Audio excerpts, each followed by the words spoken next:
I glanced out of my floor-to-ceiling window, watching the city glitter like scattered jewels beneath the evening sky. My coffee sat untouched beside me, cooling faster than I wanted it to. I tugged at the sleeve of my soft cashmere sweater, trying to shake off the sudden chill that had nothing to do with the autumn breeze. Then my phone buzzed on the polished mahogany table. "Mom calling," I read, hesitating.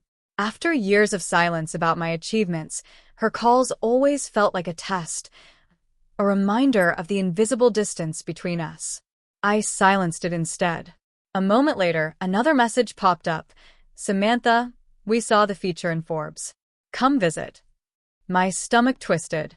For years, every milestone I'd shared had been met with a polite nod or, worse, complete indifference. Now they wanted to parade me, to brag, to take pride in what I had built while they ignored the effort it took to get here. I let out a soft laugh that felt bitter even to me. The apartment smelled faintly of lavender and old books. My mind flashed through the late nights I spent on business plans, the moments I skipped family dinners to learn coding or marketing. All of it unnoticed. And now, suddenly, I was their trophy. I took a deep breath, straightening my spine.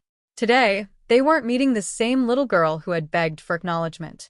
Today, they'd see the woman I had become, strong, independent, untouchable in ways they'd never imagined. I remember the kitchen of our old house as if it were yesterday, the faded yellow wallpaper, the faint smell of burnt toast, the clatter of my father's morning coffee mug against the counter. I was 16, my cheeks still baby-soft, and I held a folder filled with sketches and essays I had spent months perfecting. "Look at this, Mom."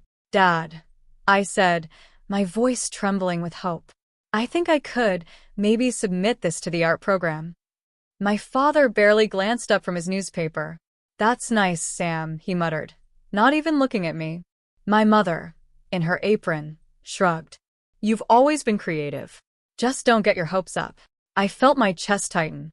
The words weren't harsh, but the indifference cut deeper than any critique could. I wanted to scream, to shake them, to make them see how hard I'd worked. Instead, I swallowed the lump in my throat and nodded, forcing a smile. Later that evening, my grandmother, Nana Louise, found me sitting on my bed, my sketches scattered around like fallen leaves. She sat beside me, her fingers worn but steady. "Samantha, talent isn't measured by who notices it. You have to believe in your own spark before anyone else can." She pressed a small, silver locket into my hand. "Keep this close. Let it remind you that you're enough, even when the world doesn't notice." Her words burned into me. That night, I stayed awake, planning, scribbling, dreaming. Every rejection letter I would get later, every rolled eye at school competitions, would not be the end. I decided then that recognition from them was a gift I might never receive, but I could create my own path anyway. That locket never left my side through the years. It became my talisman, a symbol of perseverance in the silence of neglect. And from that day on, every effort I made, every sleepless night I endured, was a quiet declaration to myself. I would succeed, even if they refused to see me. It was the first time I realized that love from others could be conditional, but belief in myself had to be unwavering.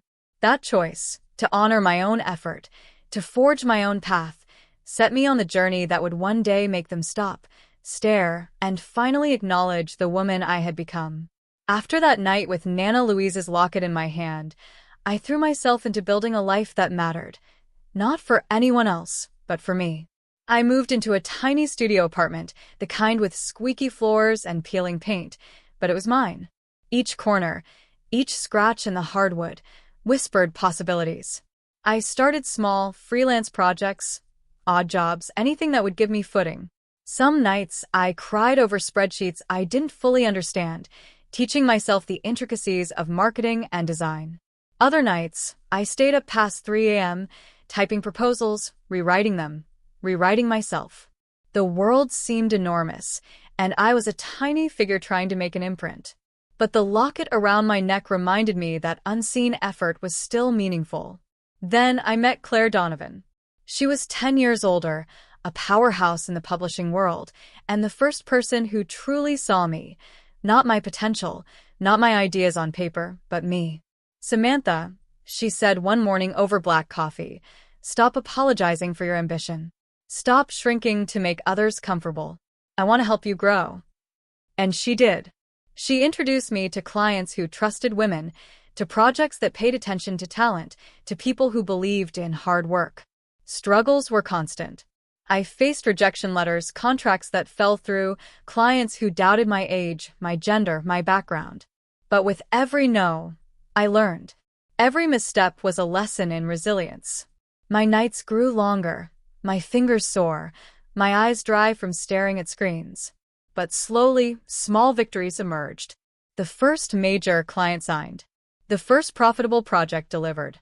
The first real recognition in a magazine that mattered. And through it all, I kept my family at arm's length. I posted pictures online, curated, modest, almost invisible markers of my life. I didn't want their belated pride or shallow congratulations. My joy was private, blooming quietly, away from the world that had once ignored me. By the time I was 28, I had built a small but formidable empire. My company was thriving. I had a loyal team. My apartment, once cramped and peeling, became a sleek, sunlit loft filled with art I loved, books that inspired, and awards I had earned without anyone whispering "good job" from the sidelines. Every decision I made, every risk I took, was a reminder. I had created a world where my efforts mattered, whether they were seen or not. And yet a part of me knew that one day they would have to notice. Not because I sought their approval, but because the world would finally see what they had dismissed for years. The doorbell rang, sharp and unexpected, just as I was finishing a cup of chamomile tea. My heart didn't skip. I had anticipated this moment for years, but I felt a quiet thrill. Through the peephole, I saw them, my parents, standing side by side, their smiles a little too polished, their posture rigid. They had come expecting to see a young woman still struggling, maybe living off the scraps of her ambition. I opened the door. "Hi, Mom." "Hi, Dad," I said, my voice steady, calm, unshakable. Their eyes scanned my apartment, taking in the space like it belonged to a stranger. And in a sense, it did. The loft was a reflection of every late night, every painstaking effort. Sunlight streamed through wide windows, casting a warm glow on the minimalist decor.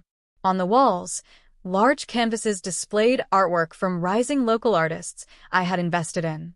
A sleek desk held a laptop alongside a collection of awards and framed press clippings, my name, my accomplishments, tangible proof of the life I had built.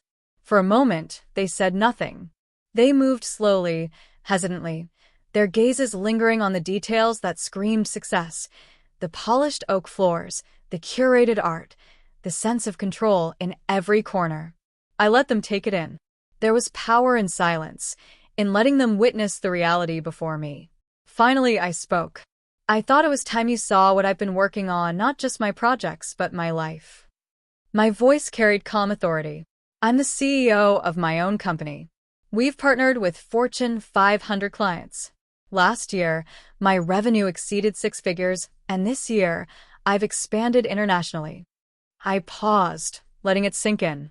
Their mouths opened, closed, opened again. Disbelief. A flush of shame creeping onto their cheeks.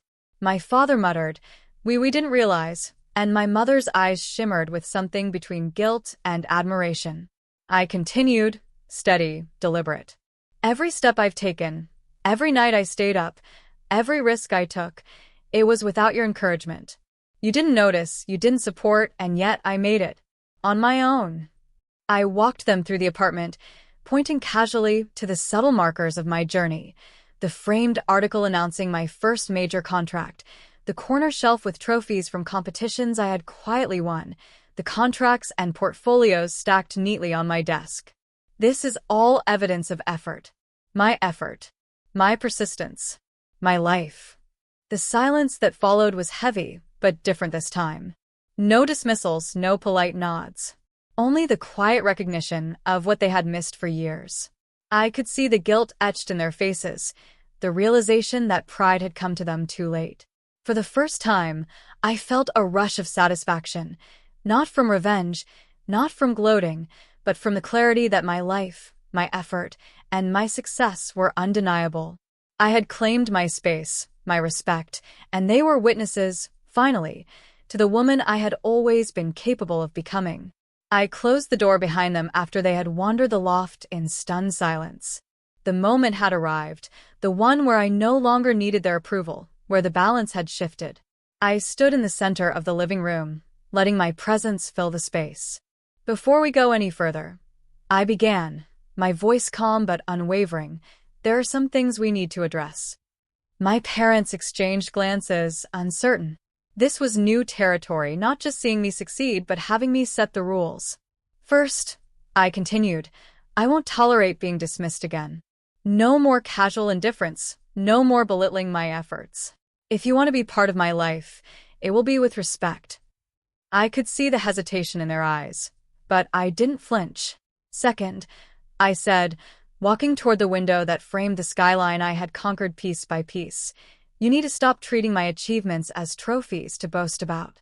Pride has to be genuine. Support has to be earned, not performative.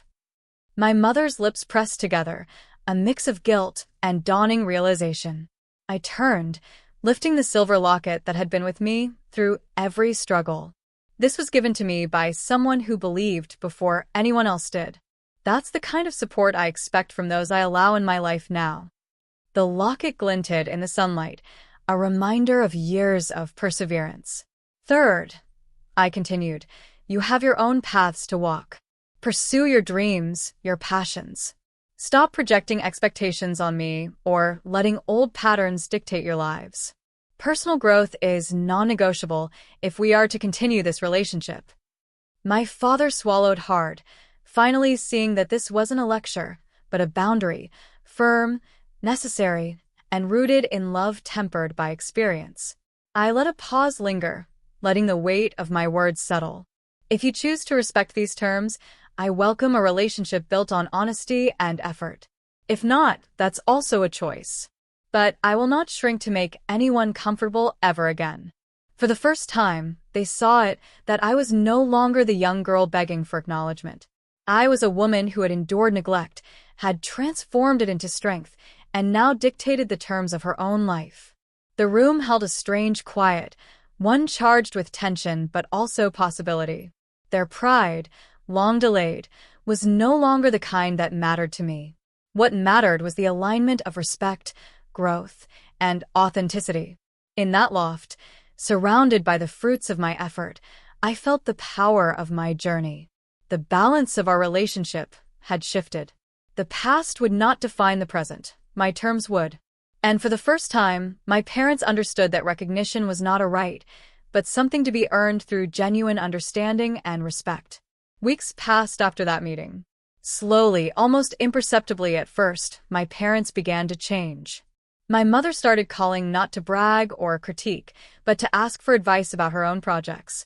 My father, once absent in interest, asked me to teach him about my work, not to control it, but to understand it. I watched these shifts with a quiet satisfaction, not because I wanted to gloat, but because I finally saw seeds of genuine recognition taking root. They were learning that effort, dedication, and persistence weren't just trophies for the taking. Respect had to be earned, and it was not given freely just because blood ties existed. Late one night, I sat in my loft, the city skyline a glittering mirror of my own journey. The silver locket lay on my desk, catching the soft glow of my desk lamp. Nana Louise's words echoed in my mind. Believe in your own spark before anyone else can. I traced its surface with my fingers, thinking of every late night, every failure, every small victory that had led me here. I realized then that the most important acknowledgement had never come from my parents. It had always come from within me. Every milestone, every step forward, was proof of my worth, and no one's delayed pride could diminish that. And yet, the joy of seeing them grow alongside me, of witnessing their attempts to repair old patterns, to offer real support, brought a warmth I hadn't expected. It was not about revenge or proving them wrong. It was about transformation, about the space we could create for a healthier, honest relationship. I glanced at the locket one last time and whispered softly, "We've all learned, haven't we?" I smiled, a deep, steady smile that carried the weight of years spent proving myself in silence. Standing by the window, looking out at the city that had once felt so immense and unyielding, I felt the full scope of my journey. From ignored effort to undeniable achievement, from silence to authority, I had become the woman I was meant to be. And in that moment, I knew, no matter the past, no matter the delay, recognition is sweetest when it comes after years of persistence, when it is tempered by growth and earned with integrity. I picked up the locket, letting it rest against my heart, and spoke aloud, though no one needed to hear. I am seen, I am proud, and I am unstoppable.